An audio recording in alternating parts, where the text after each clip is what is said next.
La nuit où tu es mort, retourné à Verdun.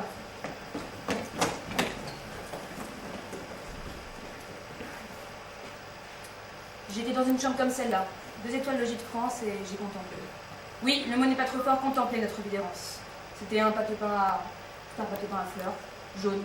D'un jaune que l'on ne voit que dans les hôtels en face des gares, dans les petites villes de France. Et tu étais mort. Voilà. Et notre vie, ça avait été de jouer la comédie sur les routes de France.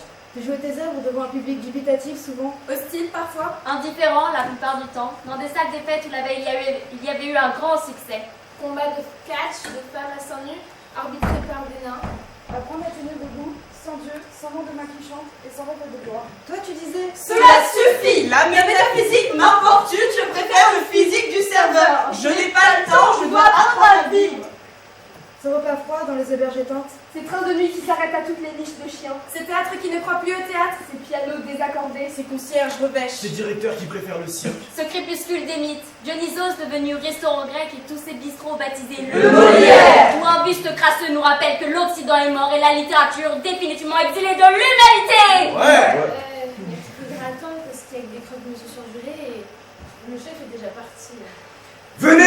Entrez dans mon paradis de tristesse. Les accessoires sont usés, les masques rancent. Les histoires sont connues, les acteurs inconnus. Mais ne nous drapons pas dans le romantisme de la résistance. Non, pas même ça. Nous faisons qu'insister et pas résister. Il y a une poète, une parole de poète, qui passe dans une ville sans âme, et ceux qui sont venus pour l'écouter ne l'écoutent même pas. Et ceux à qui elle est adressée, ceux qui en ont le plus besoin, ne savent pas que nous sommes là. Il n'y a aucun moyen de se faire entendre, de leur faire comprendre que nous sommes là pour eux. Bien sûr, quelquefois, un adolescent qui te ressemble vient te remercier furtivement derrière la petite rue étroite dans le théâtre. Comme cette fois-là à Vesoul. À peine le temps de lui tresser une couronne de fleurs et qu'il est déjà parti. On aurait pu s'exalter dans la défense d'un théâtre élitaire pour tous, qui ferait d'Homère et de Shakespeare les contemporains de la douleur sociale. On aurait pu baigner notre apologie du drame dans le bleu de ses beaux yeux pleins de désirs inassouvis.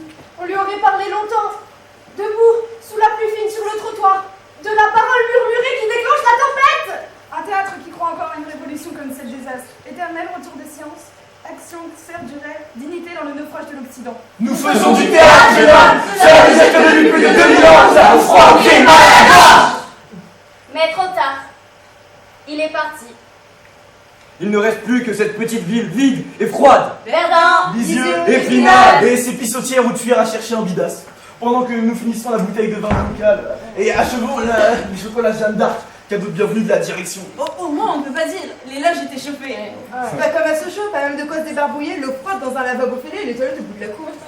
Et 8 personnes, dont 2 qui dormaient, 5 relations publiques du théâtre. Et un qui est parti parce qu'il n'y a personne de connu. Et du coup, nous retraversons la ville cette nuit-là. Toi avec ton pas malade et nous faisons mine d'ignorer ton avenir. Et tu nous l'as assez approché lors de votre posting, cette promenade dans Belfort, trouver le seul restaurant chinois. Et qui est fermé. Et nous retraversons la ville pour trouver le seul restaurant ouvert après 9h30. Et qui est fermé aussi. Et du coup, nous traversons la nuit jusqu'aux salles industrielles où, exalté de fatigue, tu dis: À celui qui demande, il sera répondu. Avec cet air de pas y croire du tout. La nuit où tu es mort, j'étais encore dans une de ces chambres et je me demandais ce que tu voulais dire quand, en parlant de tout ça, c'est ton minable et ses camarades avec leur petite d'anecdote, tu disais oui. Tout ça est sublime. Nous étions à Verdun, il n'y avait plus qu'une pizzeria d'ouverte et comme il n'y avait pas de champagne, nous avons bu du mousseux et tu étais mort. Et nous n'avions pour célébrer ton passage parmi les inquiétudes que cette mauvaise bouteille. Et ton interdiction de pleurer. J'étais dans une chambre comme celle-là et je me disais: Tu avais sans doute raison. Toute cette misère est sublime. Bien plus sublime que les sorts de gala sous les lustres. Bien plus sublime que les récompenses et les honneurs. Plus sublime que l'or et le rouge de l'Odéon et du Châtelet. Et tout cela est plus sublime que la gloire posthume. Et penser que d'autres, avant et après nous, sont passés sur ces mêmes planches, les mêmes gloires, les mêmes gestes d'un jour, les mêmes amertumes. Sublime, oui.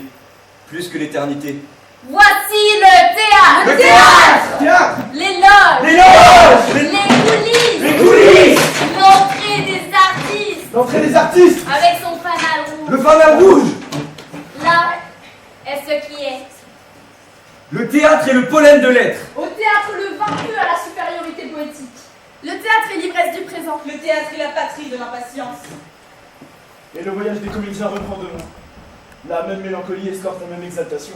Le sublime, rien de moins. par la fenêtre, je vois la ligne novembre qui recouvre les vivants et les morts.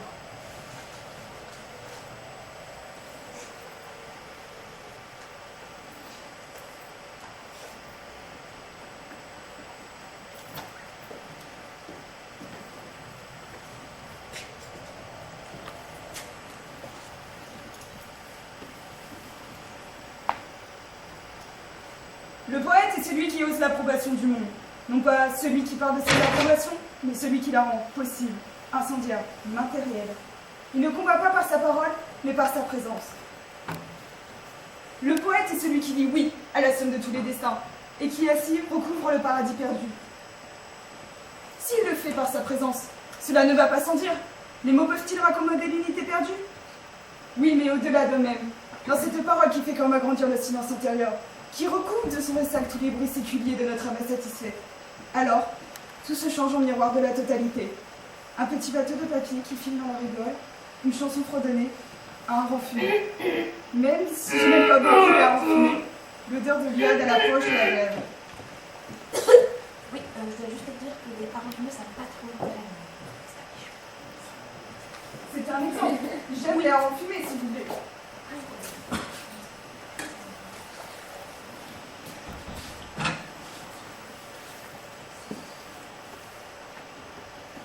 Je fais le président.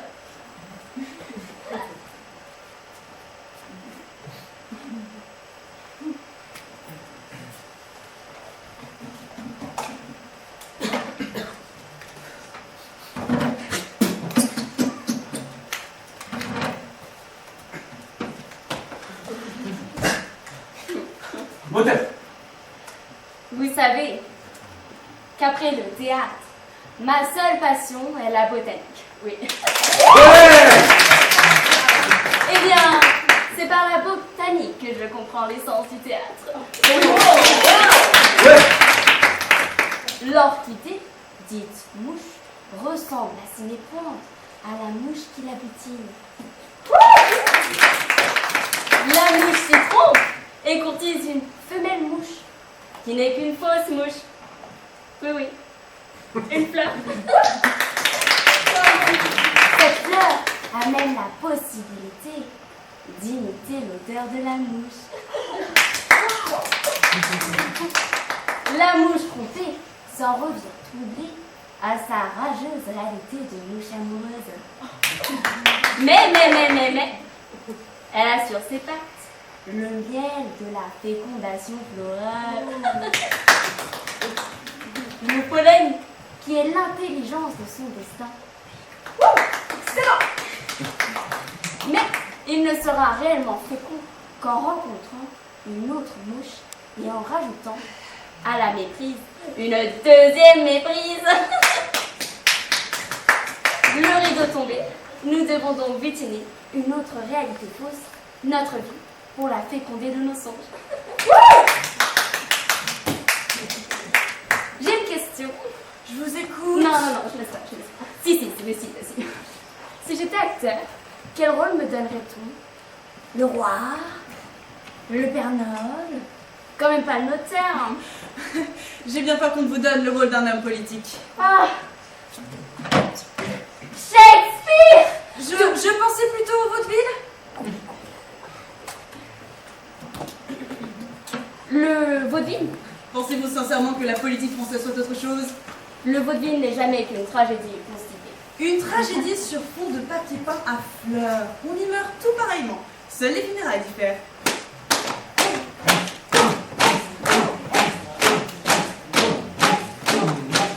Venez. La foule vous acclame. Permettez-moi de plaider un peu de récupération politique. Ma 11e réélection n'est que dans 6 mois. Allons, qu'est-ce que tu risques? Tous ces hommes qui m'ont dit un peu de ta gloire, ce sont tes pauvres. Loin du pouvoir, poète. Loin de tous les pouvoirs. Mais quelle conséquence! La grande créature réclamait le pouvoir des poèmes sur le monde. Le moment est venu et tu hésites. Quand, à chaudes larmes, tu voulais que le pouvoir du théâtre démasque le théâtre du pouvoir. Quand tu voulais une révolution spirituelle, où la soif du fleuve serait le pain des partisans. Quand tu voulais que notre présence au monde soit réinventée dans le drame et que les virtuosités de la société marchande cessent d'enlever aux plus faibles le peu de dignité qu'ils auraient pu trouver dans le poème. Tu parlais d'une libération de notre désir vrai et d'en finir avec la quinzaine commerciale et la foire événementielle avec la vie culturelle. La joie que tu promettais, la refuses-tu aujourd'hui? Une voix, le peuple t'acclame. Il est cet adolescent au front couronné de fleurs qui lui seul pouvait confirmer les vérités que tu pissais sur les chemins de ton exil. Apprends-nous à vivre. Toi seul as ce pouvoir. Apprends-nous à être l'assentiment du monde. Mais c'est que vous parliez admirablement. Je cite. Venez, le balcon n'est qu'à quelques mètres. Il suffit de suivre le tapis rouge et le chemin lumineux des lustres qui tremblent dans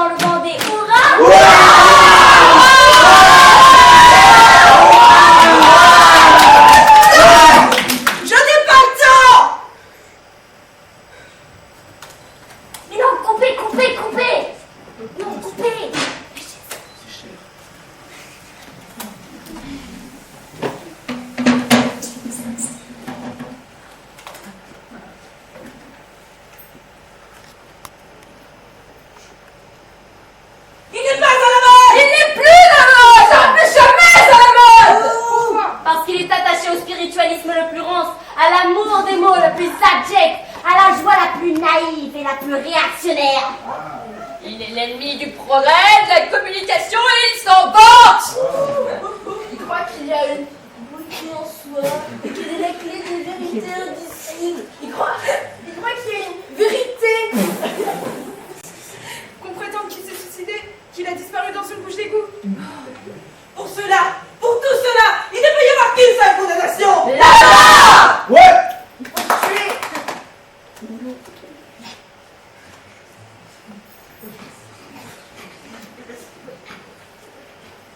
Accusé! Qu'avez-vous à dire pour votre défense? Il y a de la parole dans la parole. C'est tout ce que vous avez trouvé? Ça résume tout. Silence. Regrettez-vous amèrement d'avoir rejeté la modernité? Ah non.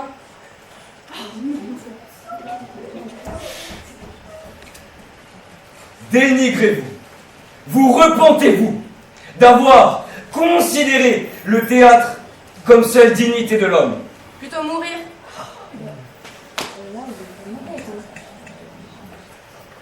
Le jury appréciera. La parole est à la défense. La défense! Dépêche, pas de gay là.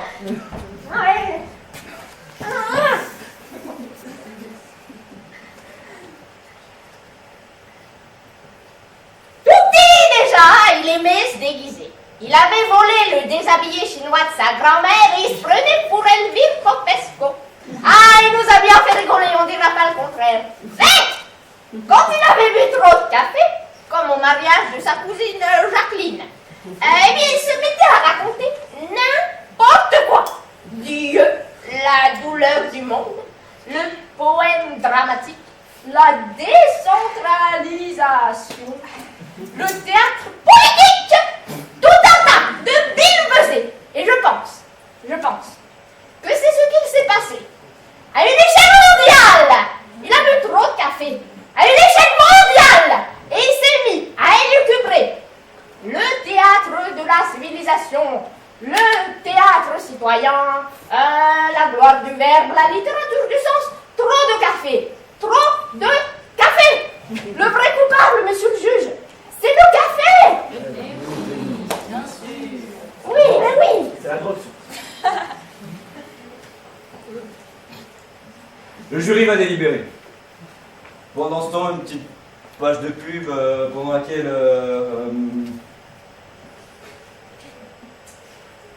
le marchand de mode va nous improviser une conférence sur la grandeur de... La grandeur de Rome. Voilà, donc. Hey!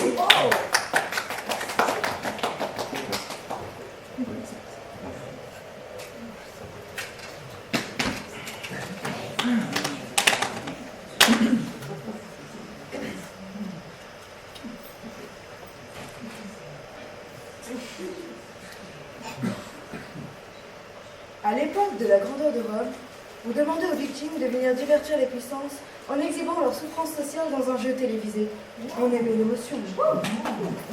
À l'époque de la grandeur de Rome, les défilés de mode imitaient le style et la dignité des mendiants du métro. À l'époque de la grandeur de Rome, le déguisement de pauvres, veste à carreaux et pantalons crasseux, se porte dans le cocktail. À l'époque de la grandeur de Rome, le vide devint spectaculaire, le chaos innovant, la bêtise forme nouvelle et le cynisme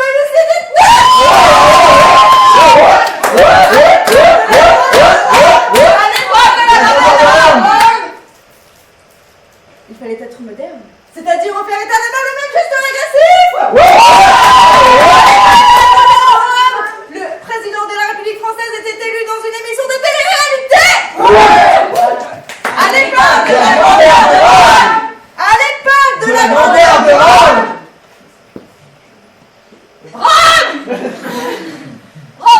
On avait honte de faire du théâtre. À l'époque de la grandeur de Rome, la pornographie était moins pornographique que la politique. Et la parole remplaçait la communication puisqu'on n'avait plus rien à dire.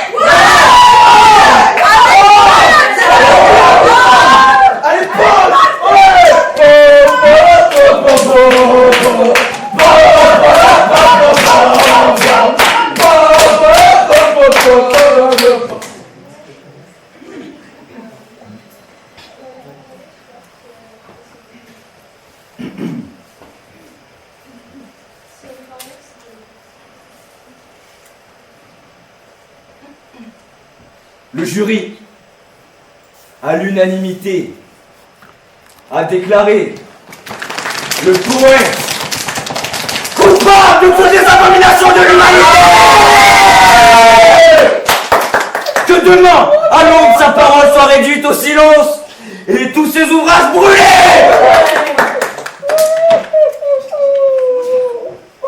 Mais nous sommes en démocratie. C'est vrai. Les autorités vont nous reprocher cette auto d'affaires.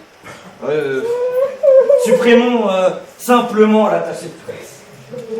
Nous avons la nuit pour lui trouver un bourreau qui lui tranche proprement et discrètement la tête. Nous ne sommes pas des barbares. C'est vrai. Ma parole, dites-vous? Ma parole ne m'appartient pas. Tout ce misérable petit tas d'anecdotes peut bien être anéanti demain à l'aube. Vous n'anéantirez pas le poète. Je me moque de mourir si tout continue après moi. Vous entendez? Je n'ai pas besoin d'éternité. Je sais que tout continue après moi. Le mot rideau ne tombe jamais. Oh, mais pas besoin de faire ta grande scène, hein? La salle est vide, regarde. Même ton martyr ne fonctionne plus. À peine une brève dans le monde entre la nécrologie d'un orthopédiste et les quintuplés d'une souris.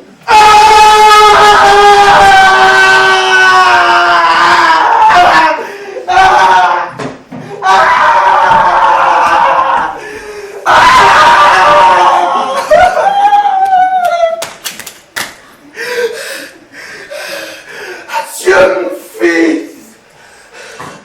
Tu es perdu. J'ai marchandé trop longtemps. Ils vont te jeter du haut des falaises. La folie me prêtera sûrement une main secourable le temps que ton nom entre dans l'histoire. Mais qui m'aidera à faire de ma douleur un récit? Qui?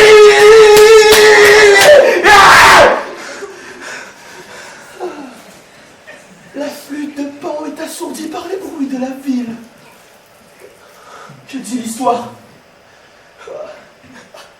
Elle m'en rit. Il n'y a pas d'histoire. Il y a des histoires, comme des âmes errantes, brûlent dans l'obscurité et dans l'oubli.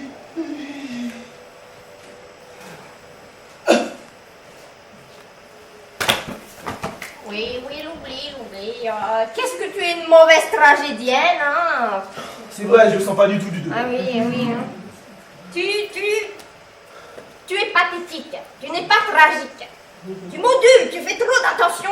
Tu me fais penser un peu à Elisabeth Mazev dans Les Étoiles d'Arcadie. J'adore cette actrice. Ah. Oh, quelle intériorité et quelle phrasée. L'exécution est-elle publique? J'espère pas, j'ai rien à admettre. Non. Soutiens-moi, nous allons faire une belle sortie. Oh, Michel Faux disait toujours: entrez vite, sortez lentement. Par là. Mais non, par ici. Entrez vite, sortez lentement.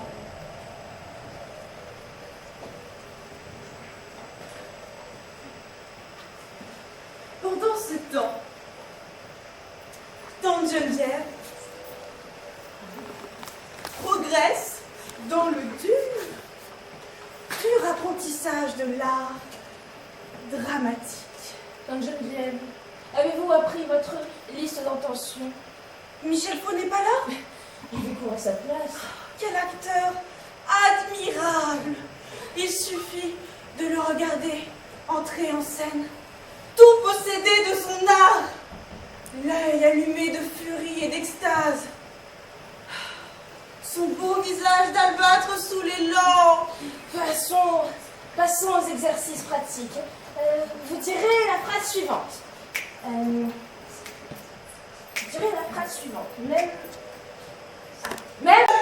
Ne pas défaire ce qui a été! Engageons qu'elle a fait un petit peu. Oh. Pardon. Même les dieux séductrices.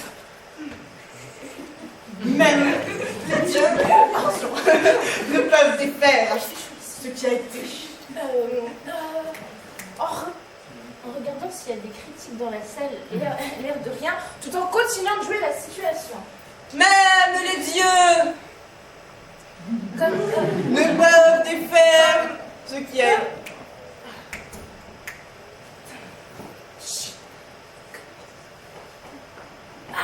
Comme si c'était un oubli.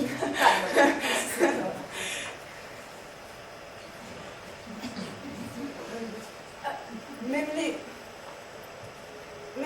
Bon, attention. Consciente que ce n'est pas très drôle.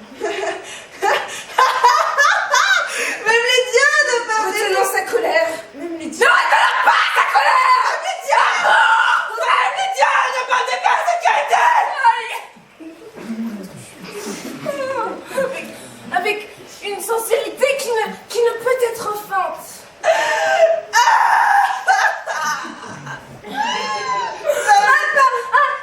Parodiant les tragédiennes. Même les dieux ne peuvent... Il n'y a pas de quoi en faire un drame. Alors, c'est bon là, même les dieux ne peuvent défaire ce qui a été. Comme s'il s'agissait du titre d'un recueil cochon. Même les dieux ne... En regrettant d'avoir pris du lapin à la moutarde à la cantine. Je m'en fous. Avec une amertume déguisée sous une folle superficialité. Licencieuse. Même... Sententieuse. Fantastique. Philosophe. Furieuse. À l'enterrement de la voisine. Sortez de secondes. mais les dieux ne peuvent défaire... Répétez. N'y comprenant rien. Manifestant qu'elle a pu dit 100 fois.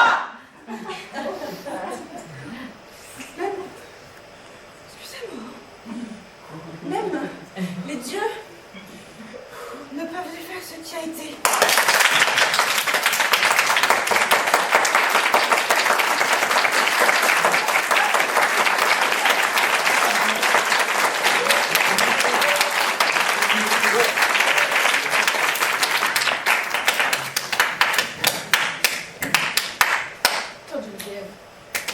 Vous avez un talent remarquable pour les intentions de jeu, mais méfiez-vous.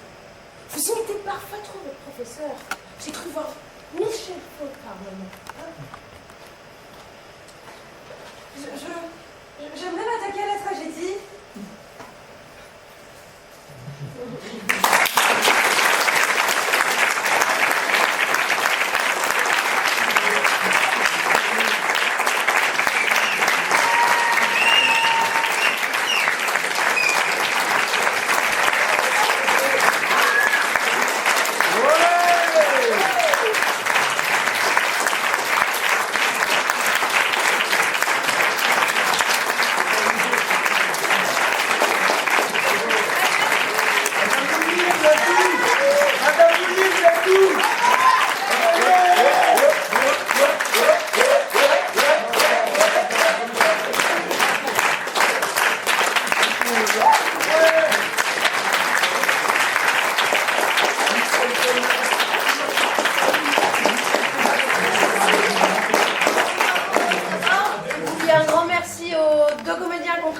Tout au long de l'année avec eux, mais ils sont malheureusement pas là ce soir, Claire Aveline et Jean-Paul Murat.